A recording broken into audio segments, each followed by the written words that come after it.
Hello listeners, and welcome back to Sandman Stories Presents. Today we have a story from Armenia, written down by A.G. Seklemian. It is the story of a princess who isn't just a damsel in distress. She kicks butt left, right, and center. There is still a prince in the story because the story is traditional and the peer pressure from the dead folks is still pretty strong. Still, I really enjoyed this story of East versus West and a princess and her 39 closest friends who are a head above the rest. Okay, let's begin. The Betrothed of Destiny. Once upon a time, the king of the West had a son who, one night, dreamed a dream in which destiny betrothed him to the daughter of the king of the East. In the morning he awoke, and lo, the betrothal ring of the maiden was on his finger. On the very same night, the same dream had come to the sleeping maiden, who on the morrow found on her finger the betrothal ring of the son of the king of the West. The lad at once started to find his betrothed, and after a long journey came to the city of the king of the East. He entered into the service of the king as a stranger, because he could not make himself known on account of the continuous strife existing between his father and the king of the East. He served the king 7 years, during which he spent many happy hours with the young princess, his betrothed. At the expiration of the 7 years, he asked for the hand of the princess as payment for his services. The king, who was pleased with the lad, consented to give him his daughter in marriage. But the lad said he must take her to his country, where the wedding should take place. The king consented to that also, and let his daughter go, giving her a precious dowry. On their way to the country of the king of the West, they had to cross the sea, and so went on board a ship. The captain, being a wicked man, was charmed by the beauty of the maiden.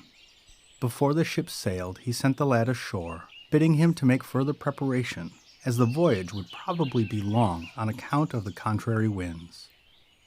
As soon as the lad disappeared, the captain weighed anchor and set sail. The lad came back only to find that the ship had sailed away with his love aboard. There remained nothing for him to do but lament and bewail his ill luck. The maiden, who was in the cabin, did not discover the truth until it was too late. To her censure and upbraiding, the vile captain answered with a proposal that she should become his wife. "I marry you? Such an ungracious beast as you?" she exclaimed. "I would rather make my grave in the unfathomable sea." But the captain was strong, and they were on the open sea where no help could be expected. Seeing that she could not resist force if the captain resorted to it, she resolved to use craft. "Well then," she answered finally, "I will be your wife, but not upon the sea. We will go to your city, and there be married lawfully." The captain consented, and they soon reached the city.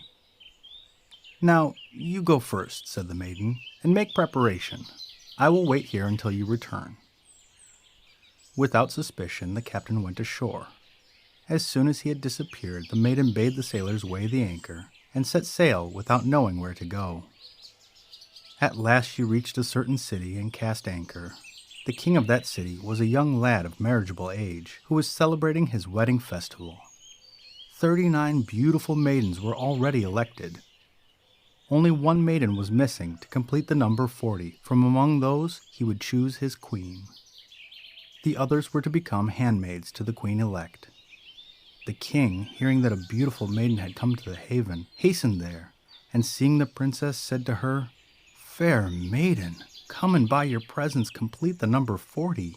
You are the jewel of all the maidens, and will surely be my dear queen, while the rest shall become your handmaids." "Very well, I will come," said the princess. "Only send here your 39 maidens, that I may come to your palace with great pomp." The youthful king consented and sent his maidens on board the ship. As soon as they came, the princess weighed anchor and set sail. She told the 39 maidens who she was, and asked them to accompany her until destiny showed them what to do. The maidens were fascinated by her beauty and commanding appearance, and promised to follow her wherever she went, even to the end of the earth. After sailing for a long time, they came to an unknown shore where there was a castle. They cast anchor and all the party landed. Entering the castle, they found in it 40 rooms with a bed in each, all richly decorated. The castle contained great wealth and abundant food. Satisfying their hunger, they went to bed, each maiden occupying a chamber. In the middle of the night, the door of the castle suddenly opened, and there entered 40 brigands, who were the owners of the stronghold, and who were just returning from a nightly foray, bringing with them great booty. "Aha!" exclaimed the brigands, seeing the maidens. "We hunted elsewhere, and lo, the antelopes have come to our own home." "Enter, you brave heroes," said the maidens. "We were waiting for you," and they pretended to be very much pleased to see the brigands, who entered the rooms occupied by the maidens without suspicion. When they had laid down their arms and retired to rest, each maiden took the sword of the brigand who lay in her room and cut off his head. Thus the maidens were the owners of their wealth and property. In the morning the maidens rose, and putting on clothes and arms of the robbers, they appeared as youthful knights. They mounted the brigands' horses, taking in their saddlebags, gold, silver, jewels, and other portable wealth. After a long journey, they came to the city of the King of the West, and encamped in a meadow on the outskirts of the city. Soon they heard a herald crying that on the following day there should be elected a king of the realm, for inasmuch as the late sovereign had died and the heir apparent was lost, it was necessary to choose a new ruler. On the following day, all the people of the realm were gathered in the park adjoining the palace. The 40 strangers also went to gratify their curiosity. Soon the nobles let loose the royal eagle, which flapped its wings and soared over the immense crowd, as though searching with its keen eyes for the true candidate for the throne. The multitude held their breath and stood stone still. The royal bird once more flapped its wings and descended from its towering flight, perched upon the head of the princess, who was disguised as a knight. "This is a mistake," exclaimed the nobleman. "We must try it again." Once more they let loose the royal eagle, but again it alighted upon the head of the same stranger. A third trial gave the same result. Thereupon all the multitude saluted the disguised princess, the elect of destiny, exclaiming with one voice, "Long live the king!" And with great pomp they took her and her companions to the royal palace, where the princess was anointed with holy oil and crowned king over the realm, and her companions were made ministers.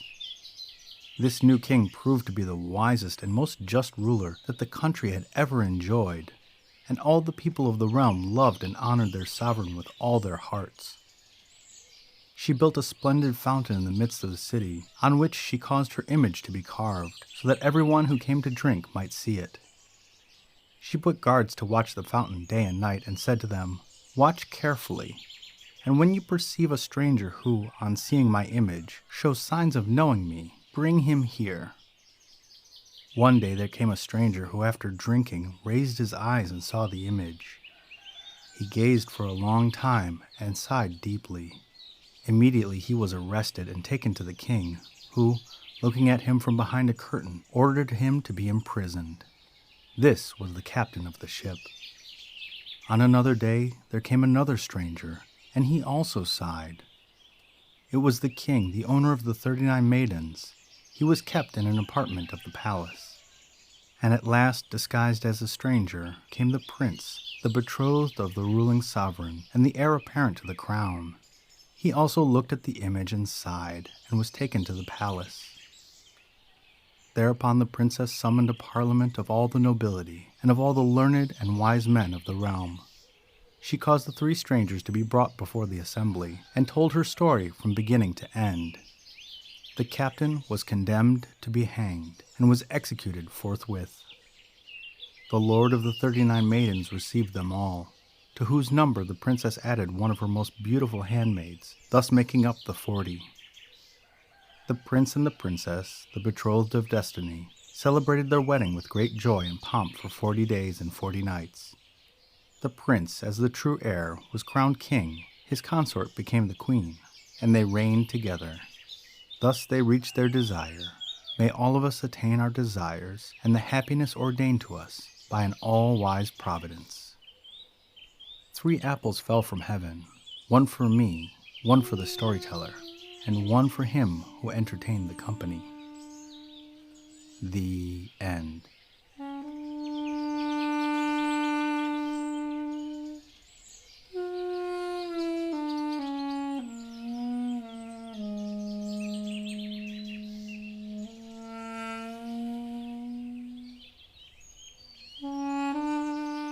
I really like how the princess outwitted the captain and the brigands and all the rest.